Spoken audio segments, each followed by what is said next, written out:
एक आदमी ने एक मुर्गा पाल रखा था और वो उस मुर्गे को काटना चाहता था, जीवा करना चाहता था, लेकिन बहाने ढूंढता था। उसने कहा मुर्गे से कि अगर सुबह को अजान देगा तो तुझे जीवा कर दूंगा। मुर्गे ने सुबह को अजान नहीं दी, मसलहत थी, अजान नहीं दी, जान बचानी थी, लेकिन आदत के मुताबिक उसने पंख फड़फड़ाए। अगले दिन को उसके मालिक ने कहा कि अगर पंख फड़फड़ाएगा तो तुझे ज़िबा कर दूंगा।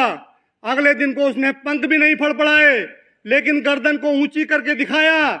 तीसरे दिन उसके मालिक ने कहा कि अगर गर्दन को ऊंची करेगा तो तुझे ज़िबा कर दूंगा। तीसरे दिन गर्दन भी ऊंची करनी बंद कर दी।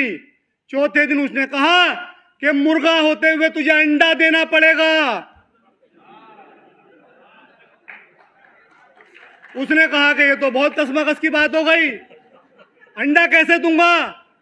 वो रोने लगा तो मालिक ने कहा क्या मौत के डर से रो रहा है। मुर्गे ने कहा मौत के डर से नहीं रो रहा हूं, इसलिए रो रहा हूं कि अंडे पे जान देने से तो बेहतर था कि अजान पे जान दे देता।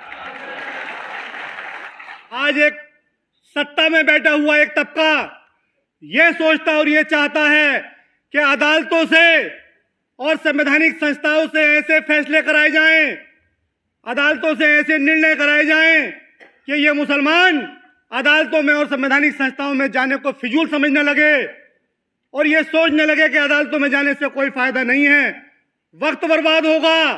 वो चाहते हैं कि तुम्हारा संविधान से भरोसा उठ जाए।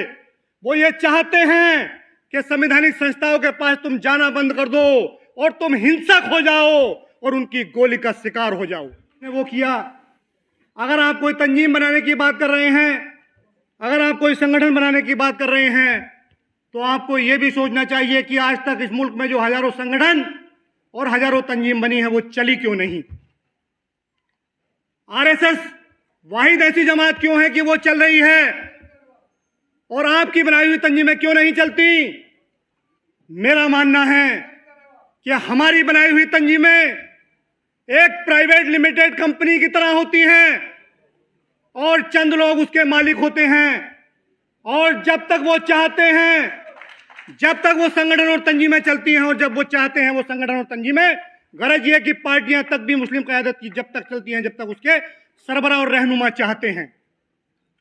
आरएसएस का नाम पूरी दुनिया जानती है, लेकिन आरएसएस के अगर 5 पदाधिकारियों के नाम के लिए मैं आपसे कहूं तो आप बता नहीं सकते, क्योंकि वहां किसी वाहिद एक आदमी का नाम नहीं चलता है, वहां संगठन का नाम चलता है। और हमारे यहाँ आदमी का नाम आगे चलता है, संगठन का नाम पीछे चलता है। इस पर विचार करना पड़ेगा। एक बात तो ये है।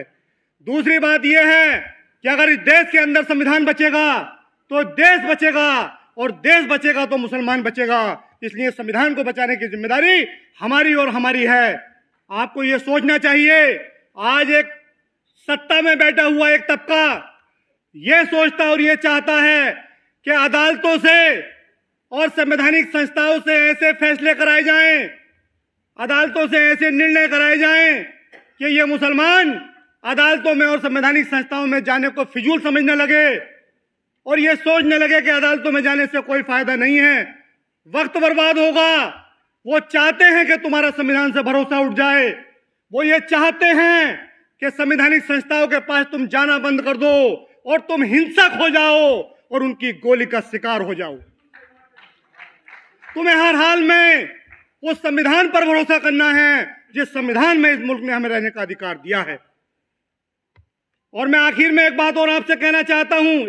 एक आधा मिनट की कहानी है। एक आदमी ने एक मुर्गा पाला। आधा मिनट की है, बस आधा मिनट की। एक आदमी ने, और आप सोचिए इस मेरी आधा मिनट की बात में आपको पूरा आज की कॉन्फ्रेंस का जुज मिल जाएगा। एक आदमी ने एक मुर्गा पाल रखा था और वो उस मुर्गे को काटना चाहता था, जीवा करना चाहता था, लेकिन बहाने ढूंढता था। उसने कहा मुर्गे से कि अगर सुबह को अजान देगा तो तुझे जीवा कर दूंगा।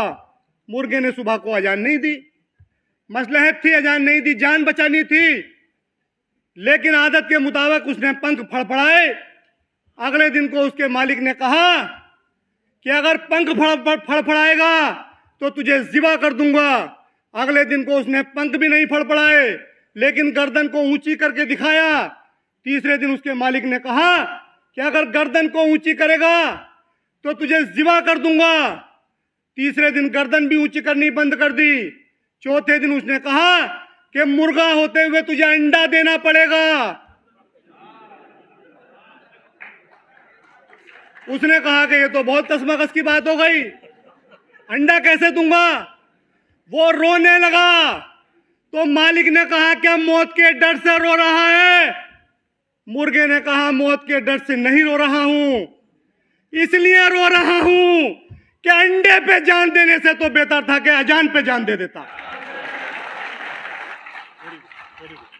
तुम बाबरी मस्जिद पर चुप रहे,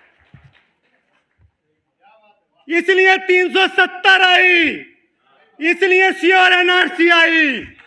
तुम्हारे इम्तिहान लेते गए वो लोग और तुम खामोशी से हर जुल्म बर्दाश्त करते चले गए। इसलिए अंडे पे जान देने से बेहतर था कि अजान पर जान देकर मरते।